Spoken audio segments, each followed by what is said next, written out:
Darüber wollen wir sprechen. Zugeschaltet ist uns Jan Fleischhauer, unser Kolumnist. Hallo und herzlich willkommen hier bei uns. Hallo nach Berlin. Was sagen Sie denn zu der Forderung von Alexander Dobrindt, Ukrainer, die nicht arbeitswillig sind, sollen in ihre Heimat zurückkehren?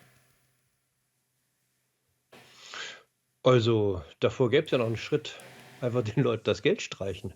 Dann können sie sich immer noch überlegen, ob sie hierbleiben und mal anpacken oder in die Heimat zurückkehren. Also, ich finde, Dobrindt macht sozusagen, vielleicht einen Schritt vor dem anderen oder einen zu viel. Die Diskussion geht ja im Wesentlichen nur erst darum, darüber nachzudenken, ob man den Bürgergeldbezug streicht, ne?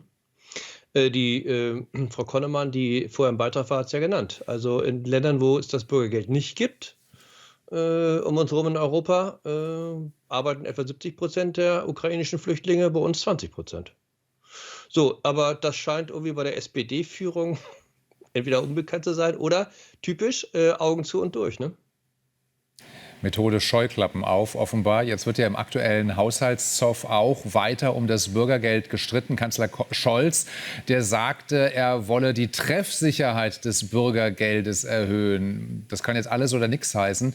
Ist es ein weiterer kommunikativer Ausfall des Bundeskanzlers?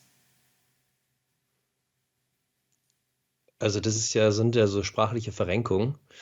Und es wird auch mal irgendwelche neuen Programme wie der Jobturbo erfunden, die in der Praxis nur nichts bringen. Weil wenn man gleichzeitig sagt, das ist ja die Parteilinie, jedenfalls die offizielle, wir wollen aber an der Höhe des Bürgergelds gar nicht ändern, dann nützt halt auch nichts, kein Jobturbo und auch nicht irgendwelche Programme, die das angeblich zielgerichteter machen.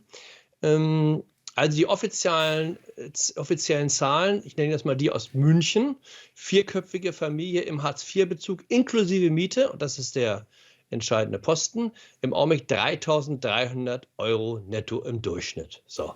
Und da sagt unser Arbeitsminister, man muss ja bescheuert sein, seinen Job aufzugeben, um Bürgergeld zu beziehen. Da sagen sich offenbar ganz viele Leute, und die Zahlen verhageln ihm ja auch die Bilanz. Nee, da muss man nicht bescheuert sein, da muss man nur rechnen können.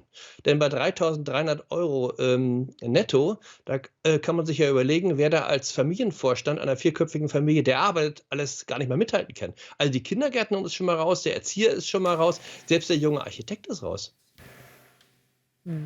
Also diese Zahlen, die sind nicht gut, und das weiß auch die FDP. Die FDP hat schon Vorschläge auf den Tisch gelegt zur Leistungskürzung. Unter anderem soll da also Arbeitsverweigerer oder Menschen, die ihre Termine beim Jobcenter nicht wahrnehmen, denen sollen Leistungen gekürzt werden. Aber man muss sagen, die Partei hat dem Bürgergeld zugestimmt im Koalitionsvertrag und dann später natürlich auch dem Gesetz in der Bundesregierung. Und der FDP-Wähler, der vergisst das doch nicht. Nee, deswegen steht die FDP ja auch nicht so besonders gut da. Aber im Augenblick, sagen wir mal, die Partei, die also auf einem ganz eigenen Planeten lebt, das ist halt die Sozialdemokratie. Weil das ist ja auch deren großer Erfolg gewesen in den letzten 2 Jahren. Also Bürgergelderhöhung innerhalb von 2 Jahren um insgesamt 25%.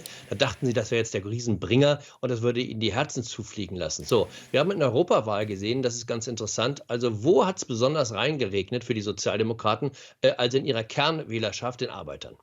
Die sind übrigens mehrheitlich dann zur AfD gewandert, einer Partei, die, was das Ökonomische angeht, eher eine neoliberale Partei ist. Und hier zeigt sich ein Fehler, den viele Linke immer wieder machen, dass sie denken, also wenn wir jetzt den Sozialstaat ausbauen, letztlich den Leuten sozusagen irgendwie ein Angebot machen, das angeblich ihren Interessen entspricht, also letztlich so ein bisschen auch so käuflich, dann würden sie wählen. Nein, die Leute wollen was anderes. Die wollen auch einen gewissen Respekt, also vor allen Dingen auch für ihre Art des Denkens und ihrer Lebenserfahrung, Lebenswelt.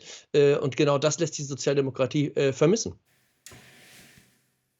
Jan Fleischhauer, ganz herzlichen Dank für dieses Gespräch. Danke. Danke auch. Tschüss.